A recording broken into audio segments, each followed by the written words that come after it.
दुनिया का सबसे बड़ा टेररिस्ट बन गया।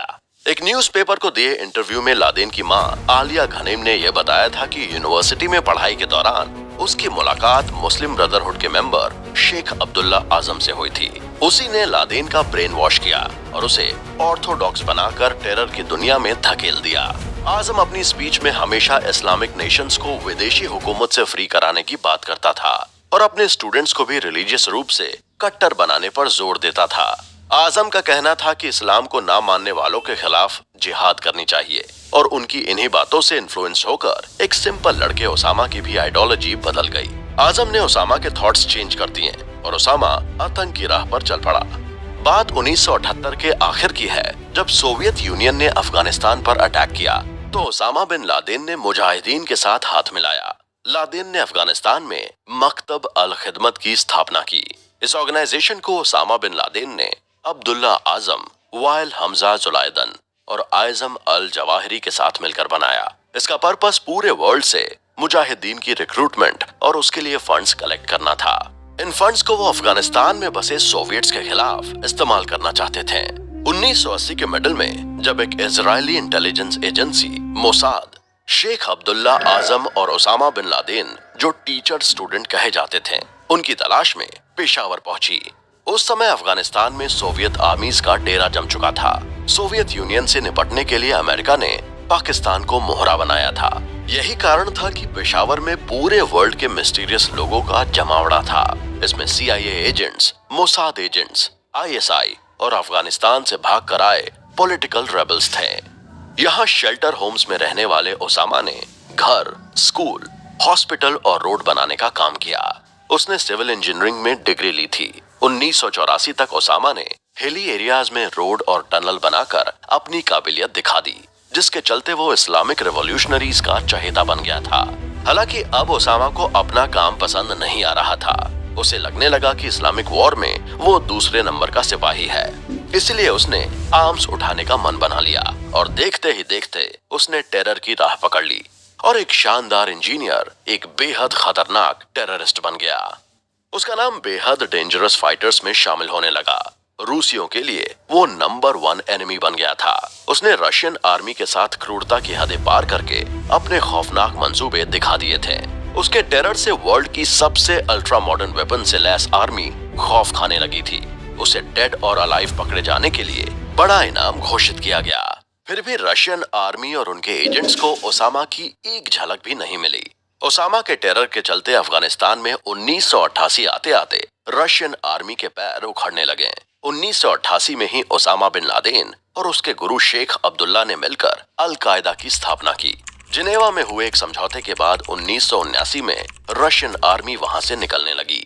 रशियन आर्मी के अफगानिस्तान से निकलने के बाद पेशावर में बेस बनाए हुए मुजाहिदीन और अरब के फाइटर्स ने जलालाबाद की ओर बढ़ना शुरू कर दिया। उनका मकसद था अफगानिस्तान के इस बड़े और एंशिएंट सिटी पर कब्जा करके काबुल की सत्ता पर मास्को के समर्थन वाली नजीबुल्लाह की गवर्नमेंट को उखाड़ फेंका जाए। हालांकि यहीं से पासा पलट गया। जलालाबाद की सिक्योरिटी सिस्टम इतनी स्ट्रांग थी कि कुछ ही टाइम में मुजाहिदीनों को समझ में आ गया कि उनको हराना आसान नहीं है। अमेरिका और पाकिस्तान का सपोर्ट पाकर मुजाहिदीन लड़ तो रहे थे, लेकिन उन्हें बुरी तरह हार का सामना करना पड़ रहा था। इस वॉर में ओसामा ने अपने ग्रुप के साथ अफगानिस्तान के एक एयरपोर्ट पर अटैक किया। इस वॉर में ओसामा ने अपने ग्रुप के साथ मिलकर अफगानिस्तान के एक एयरपोर्ट पर अटैक किया। इसमें वो कामयाब तो रहा, लेकिन उसकी ये कामयाबी ज्यादा सफल नहीं रही, क्योंकि एक तो इस हमले में ओसामा खुद बुरी तरह इंजर्ड हो गया था और दूसरा, ओसामा के अलावा मुजाहिदीन के अन्य सभी टुकड़ियों को बुरी तरह हार का सामना करना पड़ा। ओसामा जब इंजर्ड पड़ा था तब उसे एक और बैड न्यूज मिली कि उसके गुरु शेख अब्दुल्ला आजम का पेशावर में मर्डर कर दिया गया है। वो अपने 2 बेटों के साथ नमाज पढ़ने जा रहे थे कि तभी किसी ने बम फेंक कर उन्हें मार दिया। अपने गुरु के मर्डर से लादेन अंदर तक हिल गया। खुद हजारों लोगों को मारने वाला लादेन अपने गुरु की डेथ से बुरी तरह टूट गया। बिस्तर पर घायल पड़ा ओसामा ये सोचता रहा कि इस्लाम के लिए शुरू किए गए उसके इस मिशन में उसके अपने ही उसे धोखा दे रहे हैं। काफी सोचने के बाद उसका मन मिशन से हट गया और फाइनली उसने वापस अपने कंट्री सऊदी अरब लौटने का फैसला किया। घर लौटकर ओसामा बिन लादेन फिर अपने फैमिली बिजनेस कंस्ट्रक्शन के काम में लग गया। यहाँ उसने मकतब अल खिदमत की सेवाओं को जारी रखने के लिए एक ऑर्गेनाइजेशन बनाया।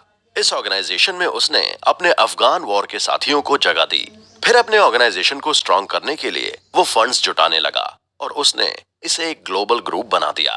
उसने इस ऑर्गेनाइजेशन का हेड ऑफिस अफगानिस्तान में रखा, जबकि करीब 60 देशों में इसके मेंबर हो गए। एक बार फिर उसने टेरर का रास्ता छोड़कर इंजीनियरिंग की राह पकड़ ली थी। टेरर का रास्ता छोड़ने के बाद ओसामा ने जब अपनी कंस्ट्रक्शन कंपनी का काम संभाला तो उसकी कंपनी काफी डेवलप करने लगी। साल भर में ही कंपनी का कुल टर्नओवर $300 मिलियन से बढ़कर $350 मिलियन हो गया और लादेन का बदला हुआ जीवन शांति के साथ सफलता की राह पर चल पड़ा। अफगान वॉर से लौटकर लादेन ने एक और शादी कर ली और अब उसकी 3 बीबियां हो गई थीं।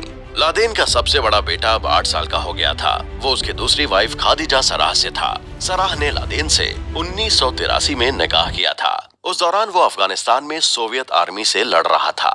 सराह मूल रूप से फिलिस्तीनी थीं। उसके पिता अबू यूसुफ मुस्लिम ब्रदरहुड टेररिस्ट ऑर्गेनाइजेशन के फाउंडर मेंबर थे। सराह के फादर ने फिलिस्तीन की आजादी के लिए इजराइल के खिलाफ तमाम गोरिल्ला वॉर लड़े, लेकिन बाद में एक रोज वो जॉर्डन शहर में मोसाद एजेंट के द्वारा मार दिए गए। पिता के मर्डर के बाद सराह भी ब्रदरहुड में शामिल हो गई थी। वो ऑर्गेनाइजेशन के काम से अब्दुल अजीज यूनिवर्सिटी चलाया करती थी और वहीं पर लादेन की सराह से मुलाकात हुई थी, जो कि शेख अब्दुल्ला आजम ने करवाई थी। सराह से मिलकर लादेन उसकी इस्लाम के प्रति कट्टरता देखकर काफी इम्प्रेस हुआ था और 1980 में उन्होंने तय किया कि दोनों इस्लाम के लिए साथ साथ लड़ेंगे।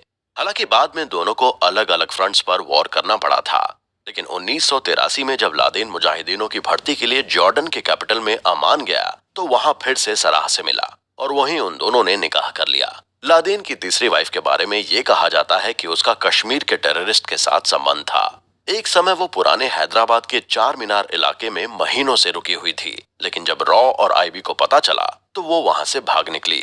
फिलहाल लादेन अपनी फैमिली के साथ जेद्दाह के पैलेस में रह रहा था। हालांकि उसने अपना बिजनेस ज्वाइंट फैमिली से अलग कर लिया था, लेकिन बिजनेस बेनिफिट्स के चलते कुछ काम वो फैमिली के साथ मिलकर करता था। सऊदी अरब ही नहीं बल्कि सभी गल्फ कंट्रीज में उसको टक्कर देने वाली कोई कंस्ट्रक्शन कंपनी नहीं थी। हर गुजरते दिन के साथ ओसामा तरक्की की सीढ़ियां चढ़ रहा था।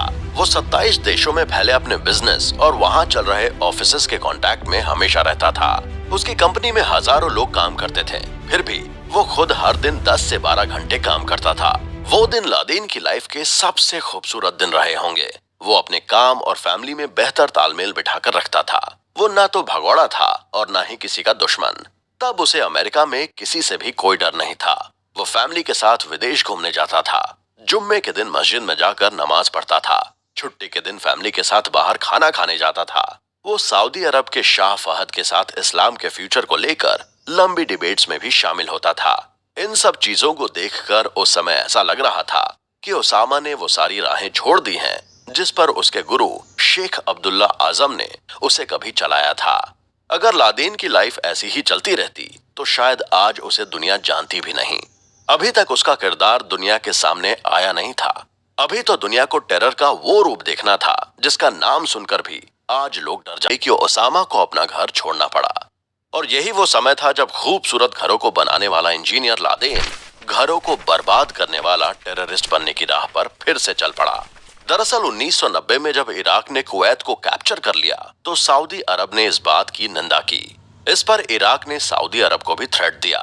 इराक का कुवैत को कैप्चर करना और सऊदी अरब को थ्रेट देना ओसामा बिन लादेन को पसंद नहीं आया। ओसामा को लगा कि इराक इंपीरियलिस्ट एटीट्यूड अपनाते हुए कुवैत को कैप्चर कर रहा है।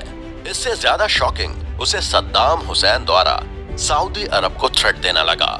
इससे नाराज ओसामा ने सऊदी के शाह फहद के साथ मीटिंग कर देश की प्रोटेक्शन के लिए सर्विसेज ऑफर की। लादेन उन दिनों मकतब अल खिदमत नामक ऑर्गेनाइजेशन चला रहा था जो ओपन वेलफेयर ऑर्गेनाइजेशन था, लेकिन उसका मोटिव दुनिया भर में इस्लाम के लिए लड़ रहे लोगों को फाइनेंशियल हेल्प करना था। ओसामा का ऑर्गेनाइजेशन एक तरह से दुनिया के अलग अलग हिस्सों से एकत्र हुए मुजाहिदीनों की आर्मी थी। इसमें सबसे ज्यादा मुजाहिदीन अफगान वॉर के दौरान ओसामा के साथ रहे लोग थे। जिस समय लादेन ने शाह फहद को हेल्प के लिए कहा, उस समय ओसामा के ऑर्गेनाइजेशन के 8 से 10 हजार आर्म्ड मुजाहिदीन वर्ल्ड में